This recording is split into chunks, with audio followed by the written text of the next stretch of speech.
Welcome to another episode of the Back Catalogue podcast. This is a podcast where we, and by we I mean me, Apple, and my co-host / co-founder Vincent, we dive back into our top 5. And today we're talking top 5 DC movies. And we're here. We actually, if you watched last week's episode, you'll know that Vincent and I have a bit of a similarity here. My number 4 is also Vincent's number 3. So we're getting into 2009's very own Watchmen. Is it Watchmen or is it The Watchmen? I feel like it's Watchmen. I think it's Watchmen. I think the new series, which I haven't watched but I've heard good things about, is Watchmen. Okay. Yeah. So let's talk about Watchmen. Let's talk about how Rorschach is just the greatest comic book character in the DC universe. Yeah, I think you either got it. Did you get you got the Watchmen comic? I've got Did I give it to you? I haven't read it yet. That's like the only comic. It's because it's so big, but also because for some reason I have a real reluctancy to read any comics that are in the kind of old art. Yes, and it is very it's old, but it is unique and it's created obviously. Yeah, and I know it's going to be unreal, but I've just got to read it. But yes, I haven't read the comic either, so I can't really tell you a lot about the characters' backgrounds, but man, I can tell you about the fact that I love this movie. Oh, unreal. Just honestly, the start of the movie. Yeah. Well, I don't know what song is playing. I remember there's a really good song that plays at the start. Now I'm trying to think of what is the start again. Is that when they're talking about like Vietnam? Yeah, that's the one. Because they're going through, there's like flashbacks. And yeah, it's like them. And you're finding out that the comedian's not the best of individuals. Yeah, things like that, I think. But here's the thing, right? Times they are changing because they're not being like they're showing their glory days, and now they're doing like, one of them's overweight. That's right. Patrick Wilson's character. That's the one. The owl. Is it Owl? I don't know what his name is. Owl, yeah. And then the lady's the Beetle. Was he the Beetle? I don't know their names exactly. Yeah. But there's a reason that I love this movie a lot is I've talked about this many times on this show before, but this is a movie that you can put on in the background of a party and you enjoy it. Absolutely. Right? Zack Snyder. It's got that vibe to it. It's got a certain vibe. It's a dark movie, and it's dark in color as well. Yeah. As well as tone. But I also think that Zack Snyder himself, he knows how to make a movie. And sometimes, people say, Zack Snyder's a bit up his own, wazoo. But the reality is sometimes that's what you want to see. You just want to see a filmmaker just be like, look, I know I'm known for this, so let me just do it. Yeah, there's a lot of slow motion in this one, isn't it? There's a lot of slow motion. That shot of when they're in Vietnam and Dr. Manhattan is standing over, it's not a very nice scene because he just obliterates all these Vietnamese people. Yeah. But the shot is almost iconic of just seeing Dr. Manhattan, I don't know if his penis is flopping, but I think that's 90% of the movie, it's just flopping. It's just, which is a hilarious thing that they decided to leave in. Yeah.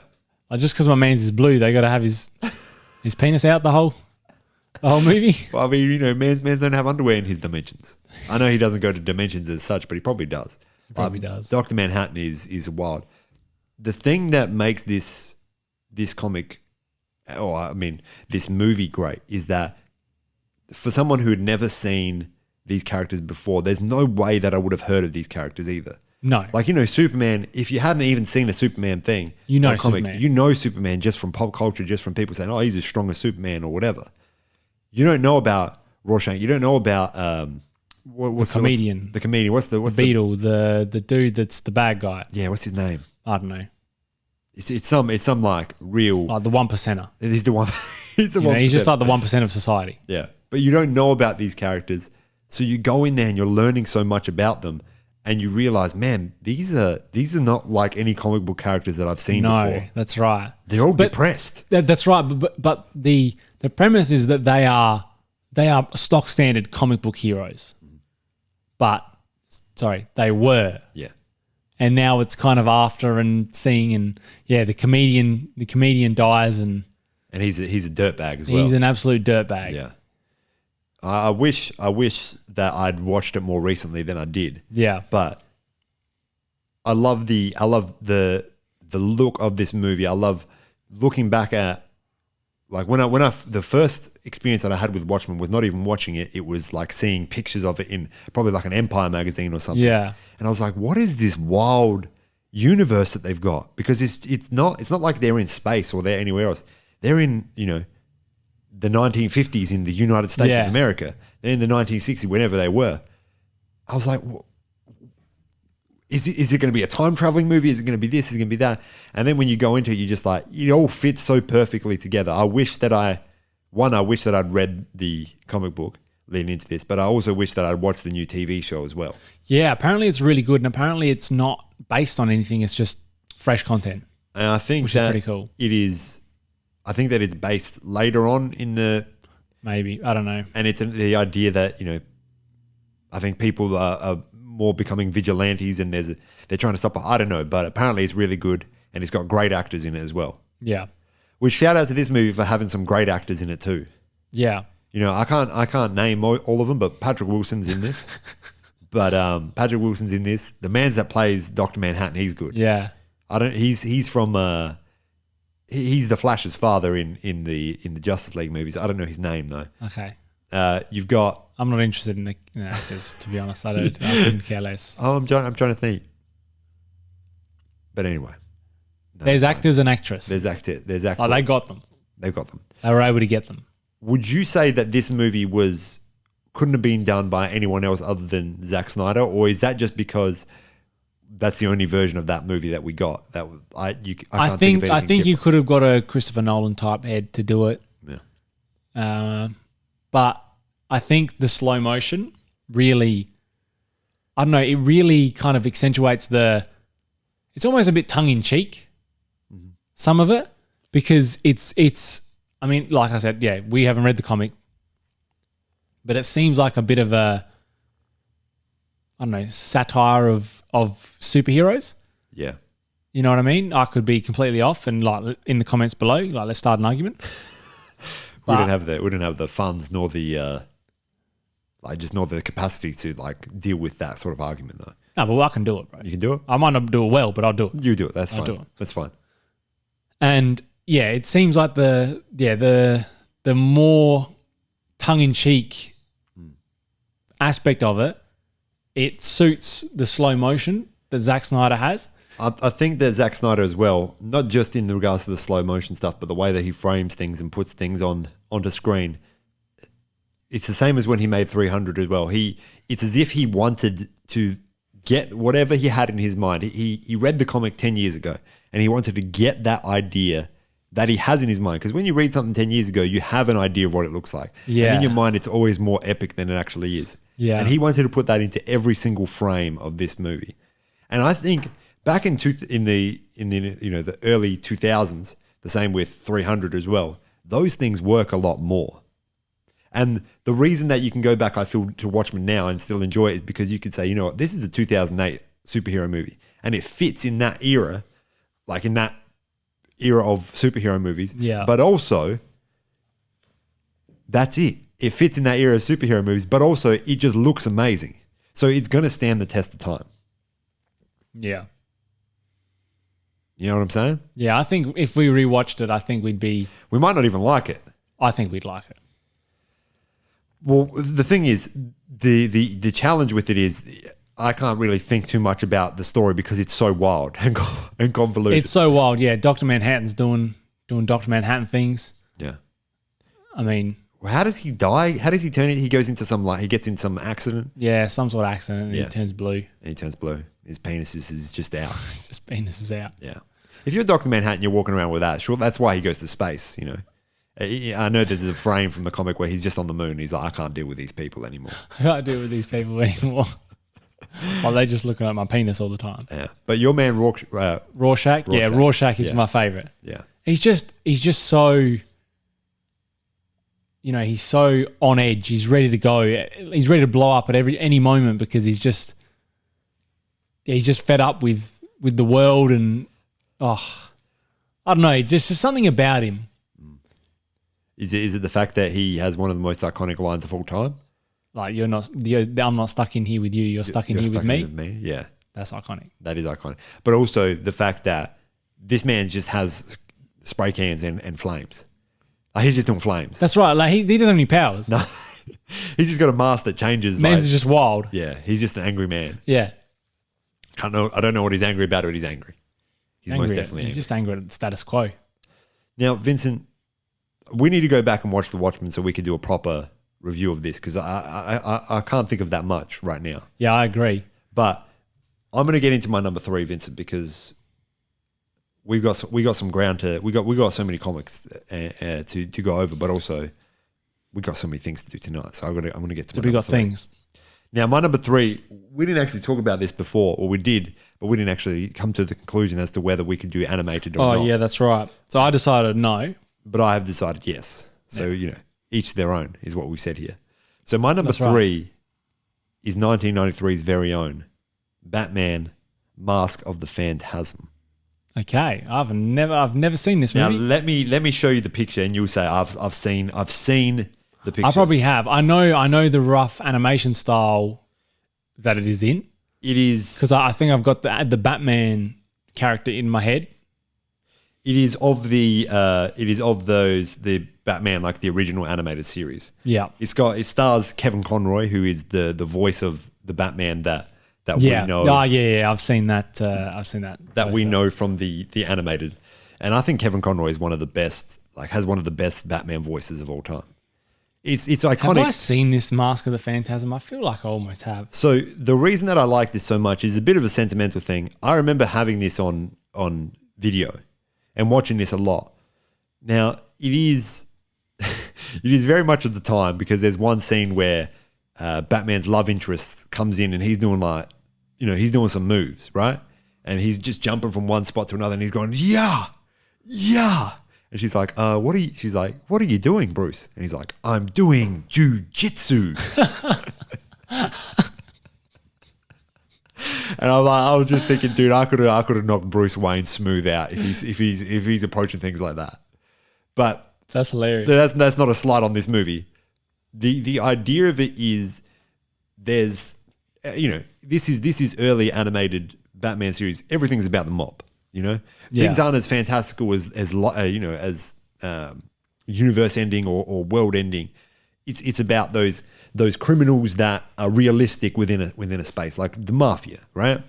And there is some issues that occur with the mafia, which leads to things over time, and someone who is the Phantasm is coming through and killing these people who wronged someone in the past. Now you don't know who this is, as in the Phantasm Man's is doing the mafia's work.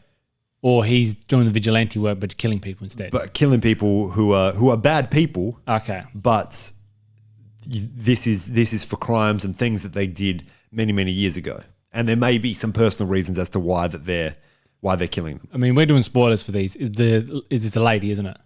Yes. Well, let me tell you. I think I've seen. It is spoilers right here, but Spoilers.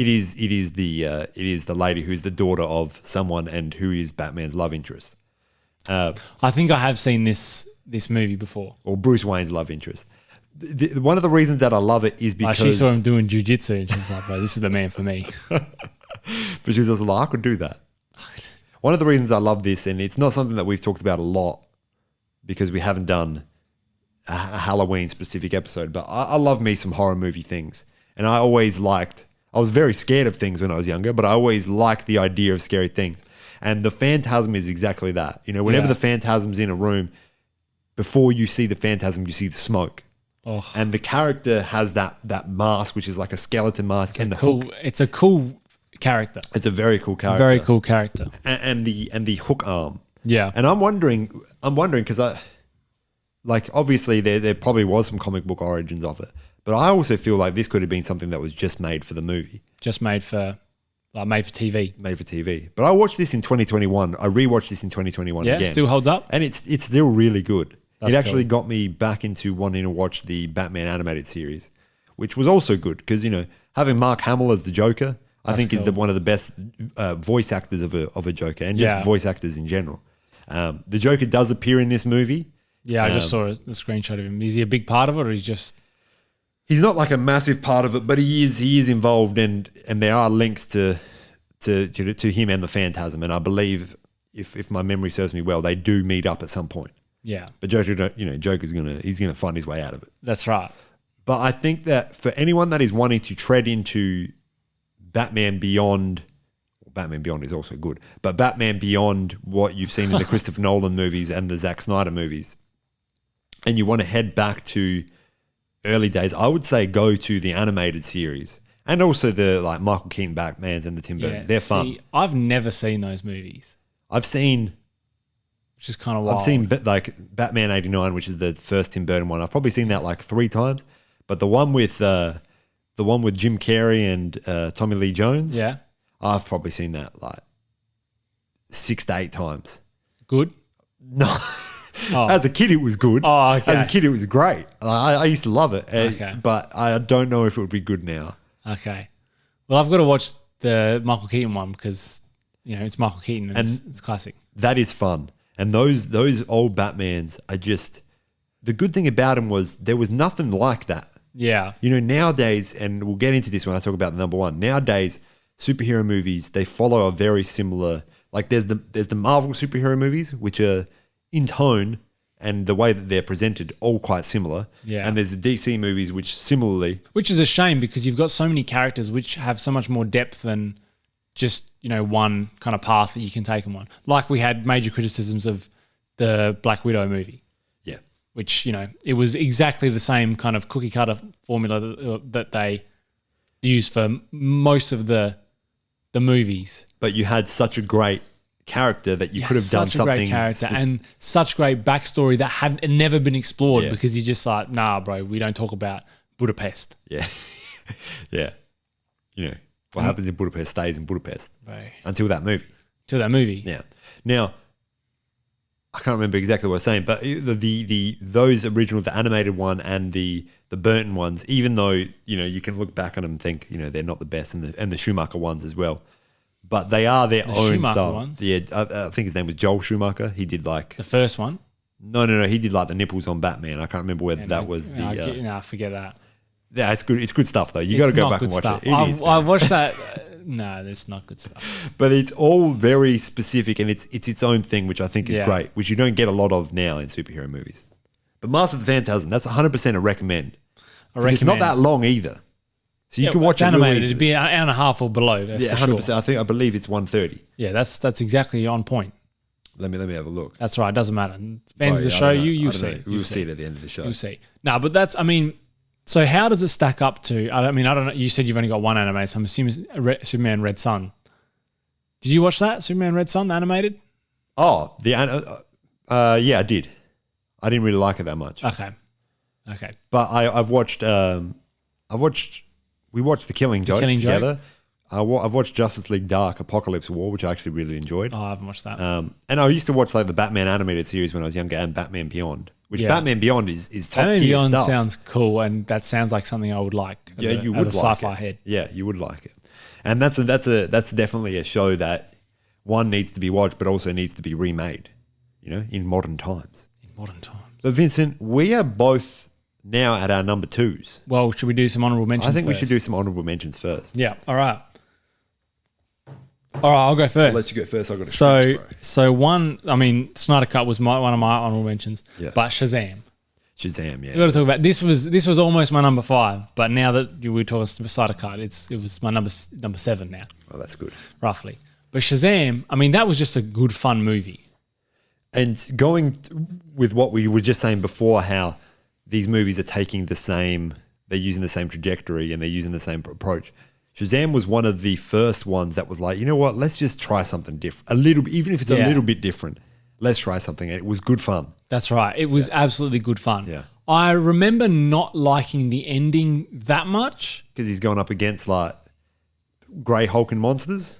Yeah, kind of that, which was a bit disappointing. But to be honest, it kind of fit because it just looked like they're just kids and now they're superheroes and now they're just beating up heads. And that is cool. And that was because I think this is based on like the New 52 version of Shazam. Okay. Which is the newer run of the comics, which I don't know why I don't know if I'd seen them or read them or read a portion of them, but I knew that part was coming. But But it was cool to see it on screen and see. Yeah, that is the definition of a fun movie. Yeah. That's a fun movie. You know, it's got the standard, you know, oh, he's got the powers. Yeah, it's all good. And then, like, he disappoints his friends and family. And then, oh, it's all sad. And then he doesn't want to do what he should be doing. And then he does it again because, you know, he remembers. But that's fine. He watches Fast and Furious. He remembers it's all about family. Right. He remembers it's all about family. And then, he goes and he does it with his family. He does. He does it for the whole squad. He does it for the whole squad, man. And also the character, the actor. Yeah. Billy Batson. You know, that's the name, but the actor, sorry, is... as in the kid that plays, or the adult that plays Shazam. See, both of them I thought were great. I can't remember his name, but he was from Chuck. That's on your... Oh, yeah, Chuck. You know, that's computer science things. That's computer science. I haven't seen Chuck. So I think it's computer science things. Oh, yeah, and, roughly. And he's hilarious. And to see him back, like, just seeing him back, like you know, built like Shazam. Built like Shazam, but also just a humorous person within that space. Yeah. And the thing that I think with DC movies is they shouldn't go down the path of Marvel. Why do we have to have things connecting? Why can't Shazam, you know, he has his own set of movies. They don't intertwine with Superman or anyone else. Well, then you can just do some random cameo, cameo, I'll get Superman in, and he just comes in to have lunch with him. Yeah. Like, that's the best. You know? Yeah. I wish it was actually Henry Cavill. Like, I wish they showed his face. If it was, I assume it wasn't him. Would have been hilarious. And he's got like a moustache. Yeah. Yeah. They're like, you're not Superman. And they CGI his moustache off. There he is. There he is. And it's like looking all janky. Oh. That's actually one thing we didn't talk about in the Justice League. The moustache situation. The face, man. You got Henry Cavill's great face. I know. And I mean, look, I understand. You know, we watched Mission Impossible and that Fallout, was a good movie. And that was a great movie. So I'm glad when he fights them heads in the bathroom. Oh, come on. He loads his fists. Like they're guns. You ever seen that? You ever seen Conor McGregor walk up to someone in a cage, he starts loading his fists, you know? If he did that, the fight would be over. The fight would be over. I mean, let's think about some more honorable mentions. Literally, I had no other ones that I thought, okay, that's actually a good movie. Yeah, I also agree. There wasn't much. Suicide Squad, garbage. Hot. We haven't seen the new one, so the new one might be good. I've heard the new one is good. Yeah, from who though? You know, people. I got friends outside of this. One podcast. thing I did like about the original Suicide Squad is Jared Leto as the Joker actually seemed pretty cool. Yeah. Obviously, they stitched him up, but when they had him in the flashback in Snyder Cut, he was cool enough because he was just wild. Yeah, and you've got that, but you've got different wildness. Well, I understand what you're saying, but I was just thinking like the Jared Leto Joker just seems like a man where you're like, I don't even know how you got to this point. But like, I understand, you know, because you're just weird. That's right. He's eccentric. Yeah. He's just the eccentric Joker, whereas Heath Ledger was the calculated and all about that, watching the world burn and whatnot. That's right. Like he was wild. Yeah. But he was calculating. He wasn't just doing stuff for the sake of doing stuff. Jared Leto would just start throwing knives at. Like he just wake up in the morning, have his cornflakes, and just start throwing knives. Yeah, dude. Like Heath Ledger was like 5'8", 008, and he flipped it around on people. He was calculated, you know. But the other one, did you know that, or did you have to think of that? And then that's good. But the other one that I enjoyed, I didn't watch the whole movie because you know me, I'll fall asleep. But Birds of Prey is actually a fun movie. That's on my list, but I haven't watched Margot Robbie as Harley Quinn is really good. Good. For a TV show as well, just to add a TV show, the Harley Quinn TV show that came out maybe 2 years ago is really Margot Robbie, Harley Quinn, or is it animated? No, animated. Oh, I haven't seen that. It stars the Kaylee Coco. Kaylee. Oh, she's She's from The Big Bang Theory. Yeah, she is Harley Quinn. The voice actress. Yeah, and it's hilarious and fun, and because it's an animated, they can just bring in random characters that wouldn't really work on screen and just have them working. Like they've got Clayface in there, who's just a man that's made of clay and can just become other people, you know? And he's like a thespian actor, and he's just always just over the top with his acting. Oh, that's hilarious. That's hilarious. It's very good. I think it's on Amazon. I think the first season's on Amazon. It's definitely worth a watch, and you could get it done in a weekend. You can get it done in a weekend. I'm all about not getting things done in a weekend. No, not work. No, not work. You know? So, Vincent, should we get into... Yeah, because I don't have any other ones. I mean, we talked about Wonder Woman, how I didn't like that. Aquaman? Aquaman. That was a good movie. Yes, yeah. That was a good movie. It's not top 5 material. But I'm looking forward to the sequel. I enjoyed that movie a lot more than I thought I would. I thought it would be a bit... It's a fun adventure. It is. It's a fun adventure. You know, you get taken out of it a little bit when they're in Africa. They're in Egypt, I think. And then Pitbull, the Pitbull version of Toto's Africa plays. You know, I Bless the Rains down in Africa. Bro, that's hilarious. A Pitbull remake. I don't remember that. You know when they jump out of the plane? I know the one where they're jumping on roofs and things and like that. No, there's that one, which is... I love that. I love that whole sequence. They didn't do that in the... No, that was in like some Mediterranean country. But then they go to Africa, right? And it says, Africa. So because they got to get all the things from the Seven Seas to reunite them. I guess so. Something along those lines. It's one of them quests like, hey, can you go here? We'll mark it on your map. Yeah, and it all looks lovely. But when they go into that thing and they're about to jump out of the plane just onto the sand, no parachute. That's hilarious. The Pitbull version. Oh man, Mr. Worldwide. Mr. Worldwide. Mr. 305. Mr. 305. Hotel, Motel, Holiday Inn. Yeah. He's had all three of them, man.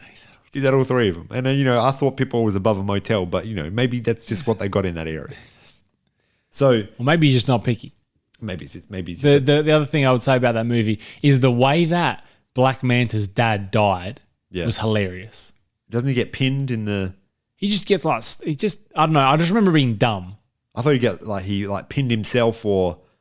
Oh, he blows himself up or something like that. Something dumb, and then his son's just like... Aquaman. But Yahya Abdul-Mateen, who is the actor. Good actor, but it just... when he gets when he makes his Black Manta suit, it's cool. It is very cool looking. Cool. And I'm glad that they went with that.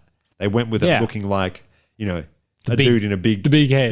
Which is kind of hilarious. But you want it looking like that. You don't want it being like, this is some sleek, Aquaman's...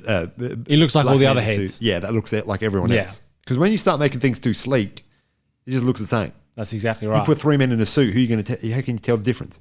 Put 3 white men in a suit. How are you going to tell the difference between them? You're not. You're not. Everything's too sleek, man. Yeah. Anyway, thanks for watching this. Oh, yeah. Sorry. I was about to get into my number 2. That's right. Yeah, I know. Because that's why I had to jump in there. So like and subscribe if you enjoyed this. And we're going to get into our number 2 and 1 and 0 next week. Talk soon.